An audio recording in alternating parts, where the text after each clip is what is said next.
Good morning everyone. Welcome to online class of crescent public school. बेटा 12वीं कक्षा की आरोह किताब के हम सारे के सारे चैप्टर्स और पोएम्स कर चुके हैं। आज मैं आपको वितान किताब के बुक के तीसरे लेसन करवाने जा रही हूँ, क्योंकि पहला और दूसरा आप कर चुके हैं। जूझ और यशोधर बाबू वाला आप कर चुके हैं।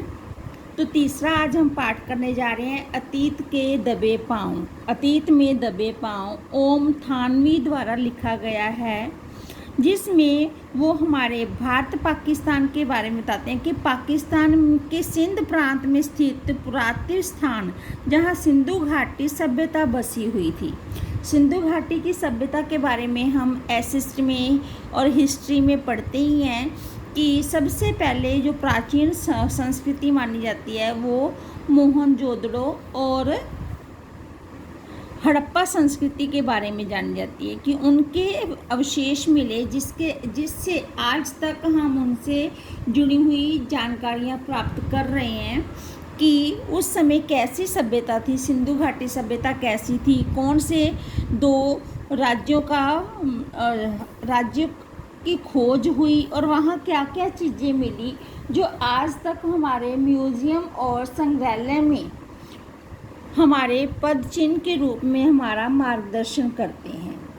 तो ये वो चीज़ें होती हैं अतीत में दबे पाँव। अतीत में हमारा भूतकाल में दबे पाँव। भूतकाल में जो दबी हुई चीज़ें हैं वो हमारे आने वाली संस्कृति के लिए उनकी धरोहर बनती हैं। उनके जो खेल के सामान होते हैं, उनकी जो पढ़ने लिखने की चीज़ें थी, उनके जो जानवर थे, उनकी हड्डियों से हमें पता चलता है, उनकी चीज़ों से हमें पता चलता है कि उस समय कैसी संस्कृति चलती थी, कैसा उस समय वातावरण था, लोग किस प्रकार से आपस में रहते थे। तो इन्हीं चीज़ों के सहारे हम पुरानी चीज़ों के बारे में जान पाते हैं।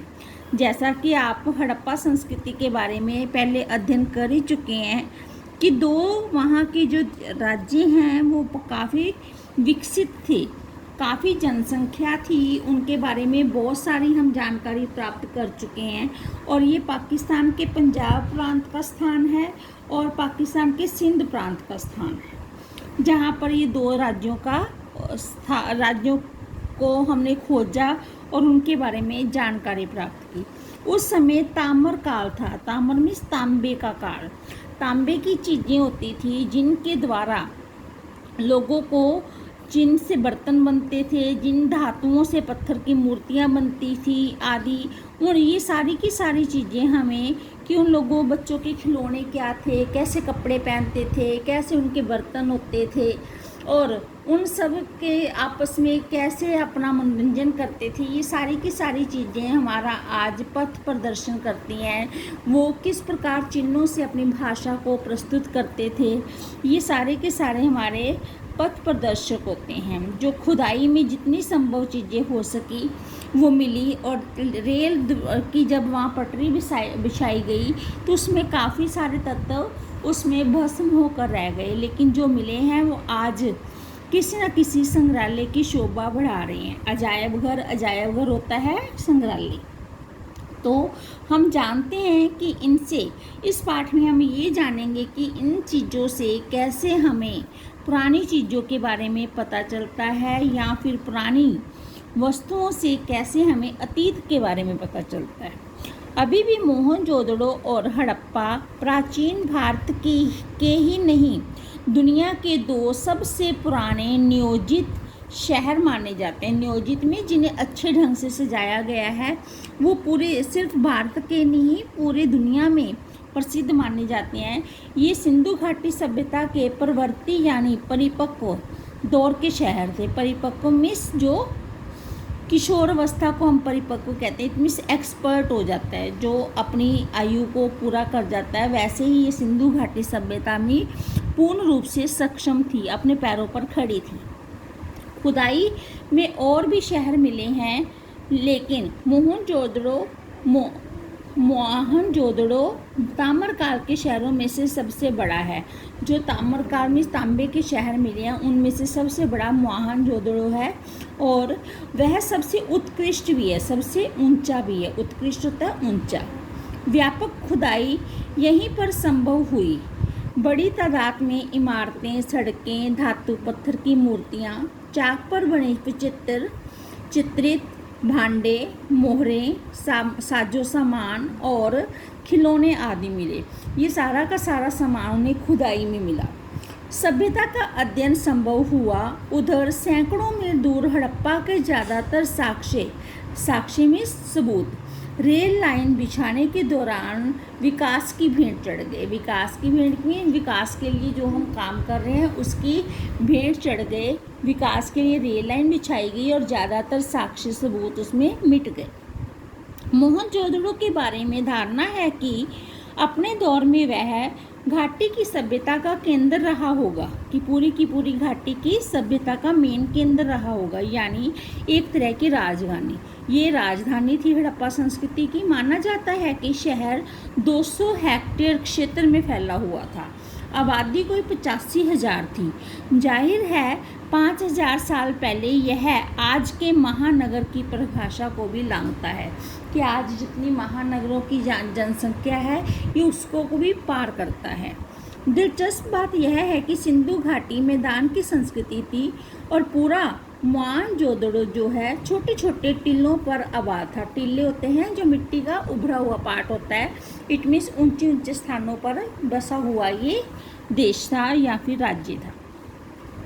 ये टीले प्राकृतिक नहीं थे, नेचुरल नहीं थे, ये इनको बनाया गया था। टीले मीन्स ऊंची जगह बना दी, वहाँ पर अपना रहने का स्थान बना लिया।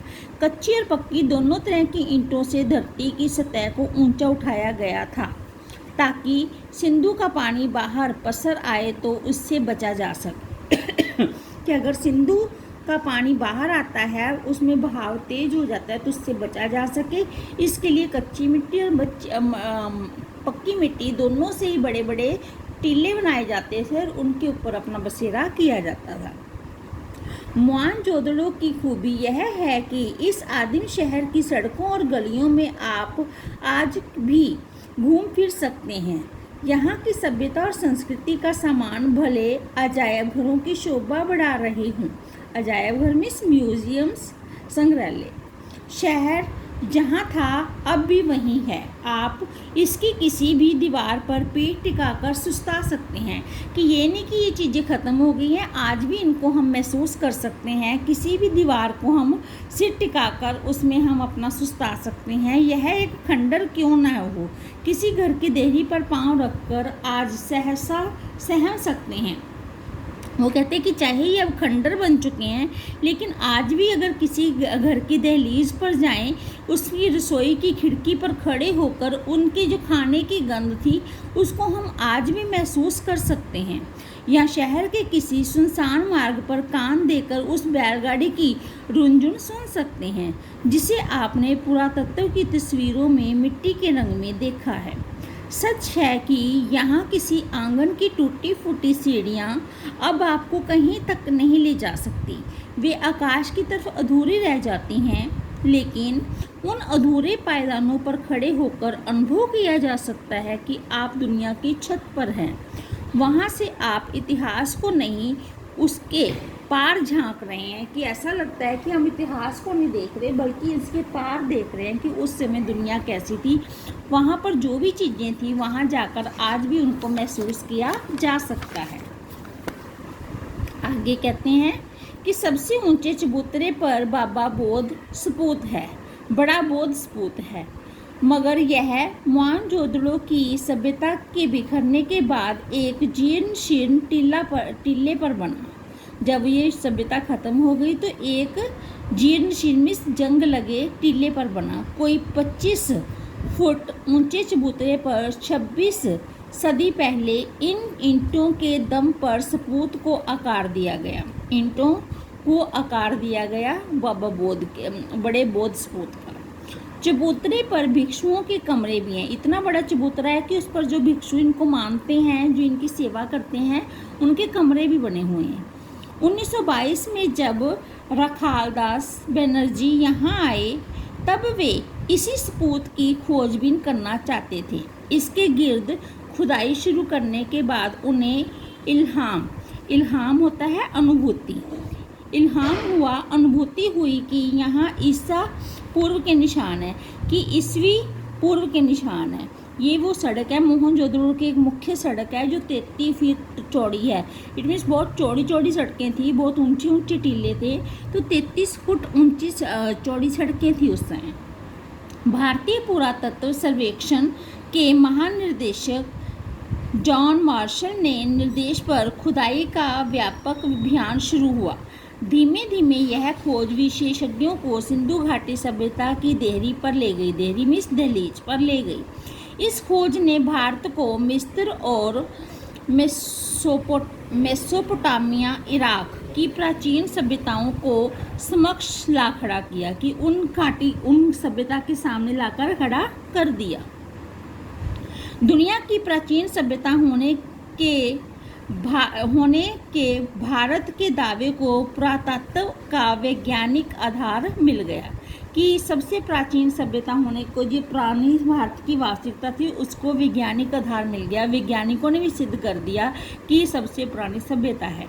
पर्यटक बंगले से एक सर्पिल पगडंडी पार कर, सर्पिल इनमें सांप की तरह है, घुमावदार पगडंडी रास्ता पार कर हम सबसे पहले इसी स्पूत पर पहुंचे। पहली ही झलक ने हमें अपलक कर दिया। अपलक में पलक ना झपक सके, इतनी सुध-बुध खो गई उसको देखते। इसे नागर भारत का सबसे पुराना लैंडस्केप कहा गया है। यह शायद इस सबसे रोमांचक भी है। न आकाश बदलता है न धरती, पर कितनी सभ्यताएं, इतिहास और कहानियां बदल गई। इस ठहरे हुए दृश्य ने हजारों साल से लेकर पल भर पहले तक की धड़कन बसी हुई है, कि पिछले कितने हजारों सालों से लेकर अब तक की सारी धड़कनें इसमें समाई हुई हैं। इसे देखकर सुना जा सकता है, इसे देखकर हम सुन सकते हैं। भले ही किसी जगह के बारे में हमने कितना पढ़ सुन रखा हो, तस्वीरें या वृत्त चित्र देखे हों, देखना अपनी आँख से देखना है। क्या कहते हैं कि हमने जितना मर्जी किसी को सुना हो, देखा हो, लेकिन जब हम उसे अपनी आँखों से देखते हैं तो उसे देखना कहते हैं, दूसरे की आँखों से नहीं। बाकी सब आँख का झपकना है। जैसे यात्रा अपने पाँव चलना है, बाकी सब तो कदम ताल है, कि जैसे अपने पैरों से यात्रा करना ही यात्रा मानी जाती है, वैसे ही अपनी आंखों से देखना माना जाता है। मौसम जाड़े का था, ठंड का था, पर दोपहर की धूप बहुत कड़ी थी।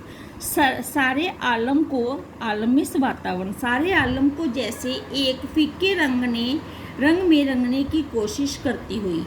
यह इलाका राजस्थान से बहुत मिलता जुलता है। रेत के टीले नहीं हैं, खेतों का हरापन यहाँ है। रेत नहीं है, राजस्थान से मिलता जुलता इलाका है, लेकिन रेत के टीले नहीं है, यहाँ हरापन है, हरियाली है। मगर बाकी वही खुला आकाश, सूना परिवेश, वातावरण, धूल बबूल और ज़्यादा ठंड, ज़्यादा गर्मी। मगर यहाँ की धूप का मिजाज जुदा है। राजस्थान की धूप पारदर्शी है, सिंह की धूप चौंधियाती है। तस्वीर उतारते वक्त आप कैमरे में जरूरी पुर्जे न घुमाएं तो ऐसा जान पड़ेगा जैसे दृश्यों के रंग उड़े हुए हैं। यहाँ की धूप जो है वो चंधियाने वाली है। अगर कैमरे को अच्छा फोकस ना किया जाए तो इसमें सही दृश्य, सही तस्वीरें नहीं आती, इसलिए उसको फोकस करना पड़ता है। स्पूत वाला चबूतरा मोहनजोदड़ो के सबसे खास हिस्से के एक सिरे पर स्थित है। इस हिस्से को पुरातत्व के विद्वान गढ़ कहते हैं। गढ़ में समूह, गढ़ होता है समूह। चारद्वारी के भीतर ऐतिहासिक शहरों के सत्ता केंद्र अव्यवस्थित होते थे, चाहे वह राजसत्ता हो या धर्म सत्ता। बाकी शहर गढ़ से कुछ दूर बसे होते थे। क्या यह रास्ता भी दुनिया को मोहनजोदड़ो ने दिखाया? क्या कि मोहनजोदड़ो ने ही ये रास्ता दुनिया को दिखाया कि जो मुख्य गढ़ होता है वो बाकी लोगों से, बाकी जगह से दूर बनाया जाता है। तो आज हम इतना ही कर रहे हैं, बाकी अगली वीडियो में करेंगे। धन्यवाद।